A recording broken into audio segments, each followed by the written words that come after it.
Thank you इस press briefing में आने के लिए शॉर्ट नोटिस पे।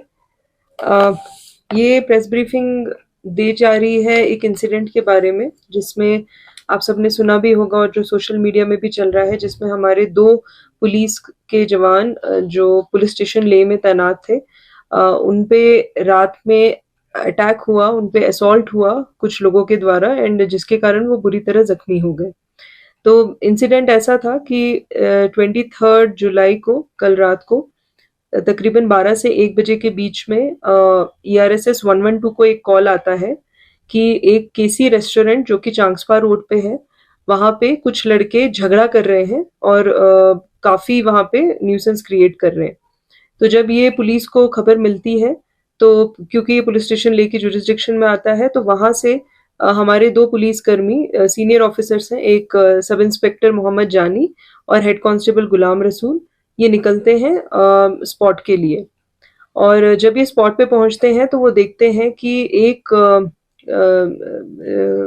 ग्रुप ऑफ बॉयज वो असॉल्ट कर रहे थे, झगड़ा कर रहे थे एक बंदे के साथ जिनका नाम है जिगमत दोलजे, जो कि साबू के रहने वाले हैं। और उनको उनके बीच में कोई मिसअंडरस्टैंडिंग हो गई और लड़ाई भी होने लग गई, और वो दोनों उसको रोकने के लिए गए। जब वहां पे वो दोनों रोकने के लिए गए, एंड वो जो लड़के थे, 8-10 लड़के, वो उनकी बात नहीं मान रहे थे, तो इन्होंने फोन निकाल के रिकॉर्डिंग करना शुरू किया, जो कि एक स्टैंडर्ड SOP होता है पुलिस के लिए कि किसी भी इंसिडेंट को इमीडिएटली वीडियोग्राफी फोटोग्राफी करने के लिए। तो जब भी सब इंस्पेक्टर जानी ने मोबाइल निकाल के रिकॉर्डिंग करने की कोशिश की, तो उनमें से एक लड़का है जिसका नाम है स्टेंजिन न्यांटक, उसने हमला कर दिया हेड कांस्टेबल गुलाम रसूल पे बहुत बुरी तरह। एंड स्टिक्स का यूज किया गया, स्टोन्स का यूज किया गया उन लड़कों के द्वारा, जो जिसके कारण हमारे दोनों पुलिसकर्मी जख्मी हो गए। जब ये फिर इंसिडेंट हो गया, फिर तुरंत ही पुलिस जो दो हमारे पुलिस पर्सनल थे उनको हॉस्पिटल ले गया एंड मेडिकल एड दिया गया। जो सब इंस्पेक्टर जानी है, उनके हाथ में चोट आई है और सर पे भी चोट आई है, और इस वक्त वो SNM हॉस्पिटल में अंडर ट्रीटमेंट है, बट उनकी कंडीशन ठीक है, ही इज स्टेबल। जो हेड कांस्टेबल गुलाम रसूल है, उनको चेहरे पे काफी चोट आई है, और इमिडिएटली रात में उनका CT स्कैन और जो बेस्ट मेडिकल फैसिलिटी थी वो प्रोवाइड की गई SNM से। फाइनली एक कॉल लिया गया कि उनको रेफर करना बेटर है टर्शियरी हॉस्पिटल में, तो उनको अभी स्किम सौरा में रेफर किया गया है।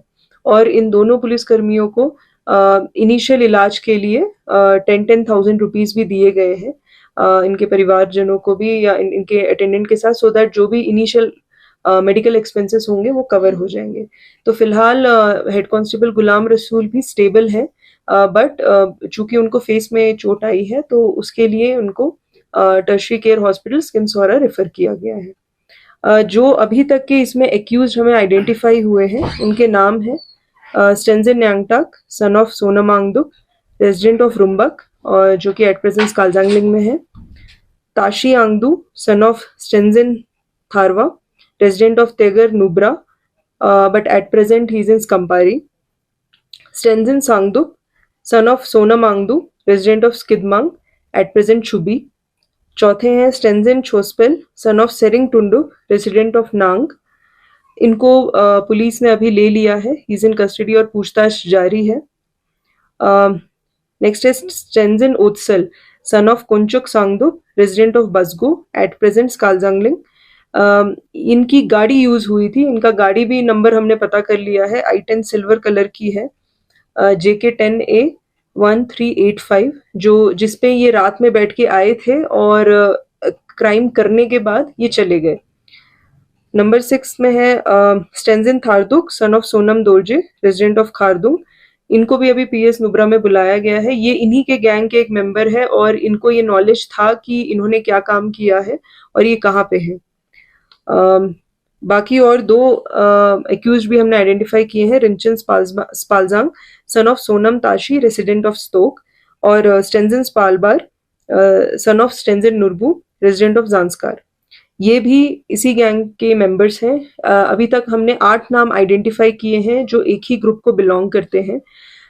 मैं ये बताना चाहूंगी कि हमने इस इंसिडेंट को बहुत ही सीरियसली लिया है और हमने FIR number 123 under section 147, 148, 336, 332, 353 and 307 IPC के अंडर इसको रजिस्टर किया है, जो कि एक बहुत हीनियस ऑफेंस है। और ये जो एक्यूज्ड हैं, जो अभी आइडेंटिफाई हमें हुए हैं, ये पहले भी केसेस में इन्वॉल्व रहे हैं। आपको अगर याद होगा, लास्ट ईयर भी इन्होंने एक करगिल टैक्सी ड्राइवर को भी मारा था और फिर ये फरार हुए थे और हमने इनको पकड़ के लाया था, हम ढूंढ के लाए थे। तो इस बार भी हमारी पूरी कोशिश जारी है कि हम इनको ढूंढ के लाएंगे और इनके अगेंस्ट सख्त से सख्त कार्रवाई हम करेंगे।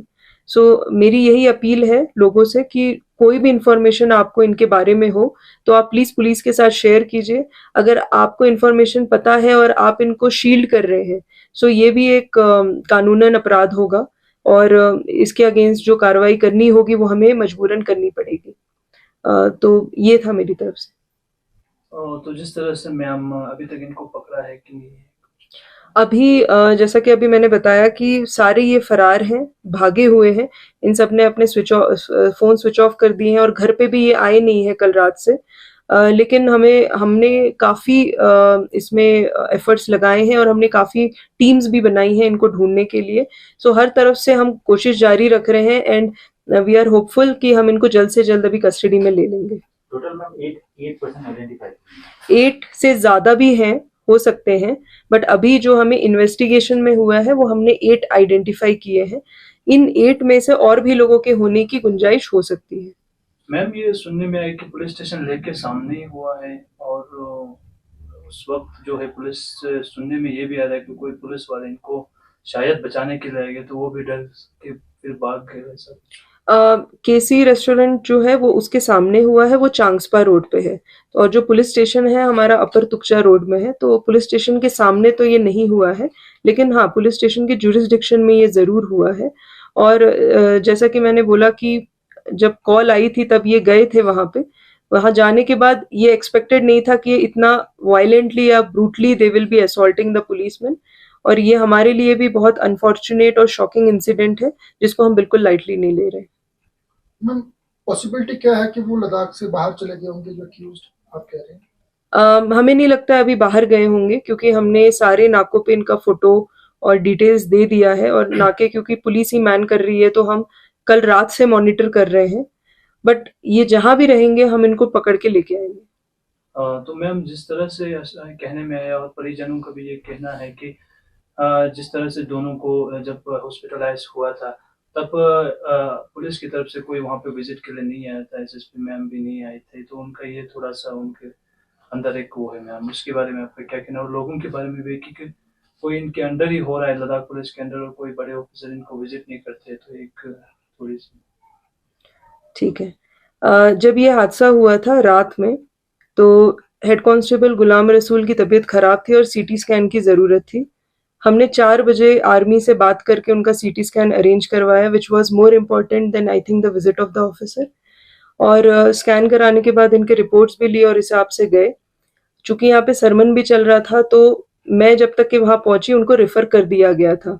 तो मुझे नहीं लगता कि उनको वेट कराना ज़रूरी होता कि मैं जाके उनको मिलती और तभी जाके उनको छोड़ा जाता। तो मुझे लगता है उनकी health was primary important. Secondly जो दूसरे हमारे जख्मी हैं सब इंस्पेक्टर जानी, वो अभी हॉस्पिटल में है, उनसे हम मिल के आए हैं। जो भी ज़रूरत थी, जो भी मॉनिटरी असिस्टेंस था, जो भी पुलिस असिस्टेंस है, पुलिस का एक असिस्टेंट उनको हमने साथ दिया है in addition to their own family member, and we are treating them with utmost carefulness, with utmost sensibly, कि हम नहीं चाहते कि उनका कोई भी मेडिकल इशू के कारण कोई इशू हो। पूरा टाई अप हमने श्रीनगर से भी किया है। पर्सनली मैंने सीनियर ऑफिसर से भी बात की है कि उनको बेस्ट से बेस्ट ट्रीटमेंट सौरा में दिया जाए और हम कंटिन्यूसली उनको मॉनिटर कर रहे हैं।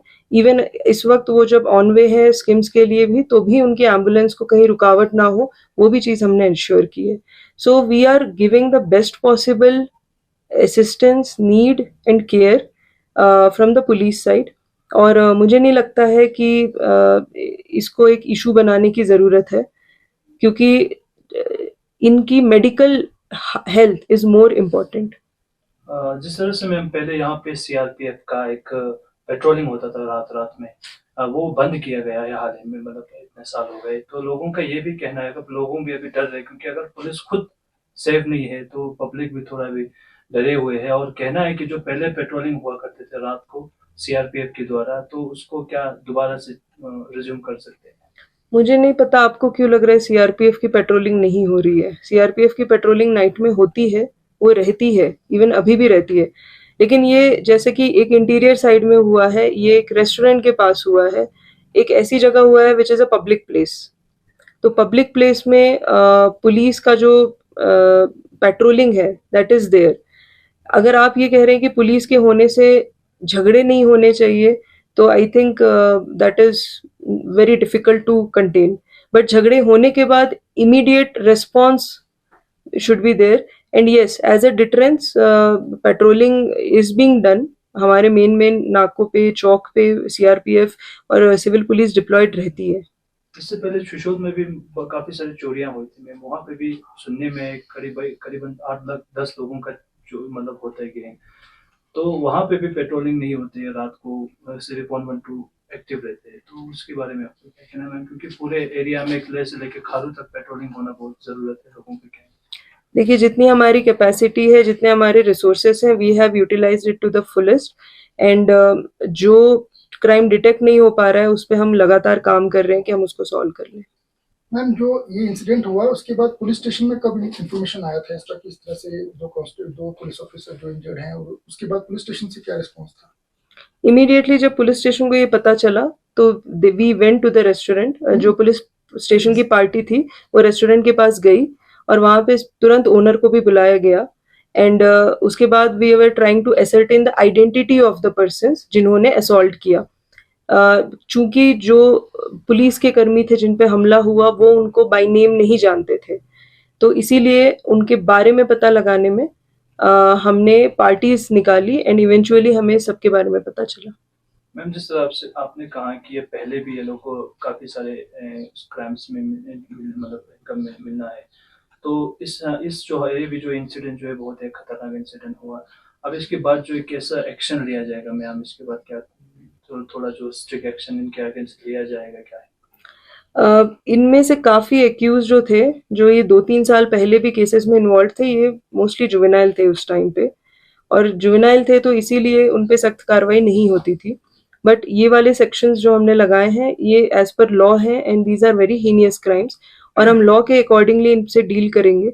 और वी विल इंश्योर कि प्रॉपर इन्वेस्टिगेशन भी होगी और प्रॉपर ट्रायल भी होगा। Any possibility for PSA? We may explore it, but first we need to arrest them in this case.